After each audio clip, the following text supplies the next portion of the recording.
নমস্কার। রম্য গল্পমালার পক্ষ থেকে সকল শ্রোতা বন্ধুদের জানাই স্বাগত। আপনাদের সাথে আমি রম্য মাইতি।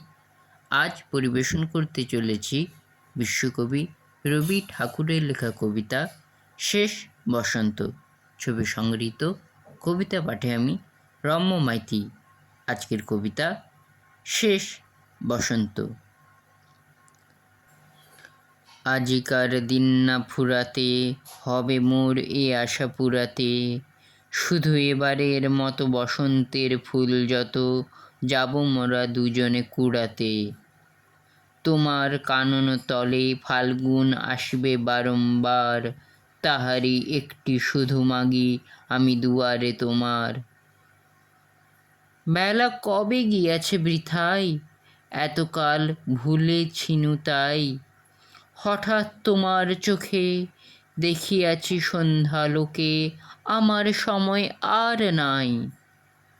তাই আমি একে একে গণিতেছি কৃপণেরও সম, ব্যাকুল সংকোচ ভরে বসন্ত শেষের দিন মম। ভয় রাখিও না তুমি মনে, তোমার বিকচ ফুলবনে। দেরি করিব না মিছে, ফিরে চাহিব না পিছে, দিনশেষ বিদায়ের ক্ষণে। চাব না তোমার চোখে আঁখি জল পাবো আশা করি, রাখিবারে চিরদিন স্মৃতিরে করুণা রসে ভরি। ফিরিয়া যেও না, শোনো শোনো, সূর্য অস্ত যায়নি এখনো। সময় রয়েছে বাকি, সময়ের দিতে ফাঁকি, ভাবনা রেখো না মনে কোনো।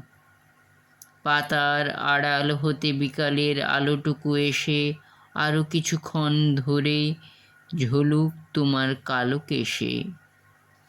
হাসিও মধুর উচ্চ হাসে, অকারণ নির্মম উল্লাসে। বনসরসির তীরে ভীরু কাঠবিড়ালিরে সহসা চকিত করু ত্রাসে। ভুলে যাওয়া কথাগুলি কানে কানে করায় স্মরণ, দিব না মন্থর করি ওই তব চঞ্চল চরণ। তারপরে যেও তুমি চলে, ঝরা পাতা দ্রুত পদে দোলে। নিড়ে ফেরা পাখি যবে, অস্ফুট কাকলি রবে, দিনান্তেরে ক্ষুব্ধ করি তোলে।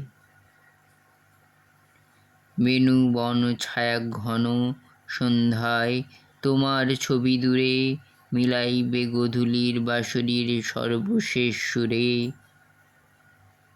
রাত্রি যবে হবে অন্ধকার, বাতায়নে বসিও তোমার। সব ছেড়ে যাব প্রিয়ে, সম্মুখের পথ দিয়ে। ফিরে দেখা হবে না তো আর, ফেলে দিও ভোরে গাঁথা ম্লান মল্লিকার মালাখানি। সেই হবে স্পর্শ তব, সেই হবে বিদায়ের বাণী। কেমন লাগলো আজকের উপস্থাপনা? কমেন্ট বক্সে অবশ্যই লিখে জানান। কবিতাটি ভালো লাগলে লাইক এবং শেয়ার করতে ভুলবেন না। পরবর্তীকালে নিত্য নতুন নানা স্বাদের গল্প কবিতা শুনতে এখনই আমার চ্যানেলটি সাবস্ক্রাইব করে পাশে থাকুন। ধন্যবাদ।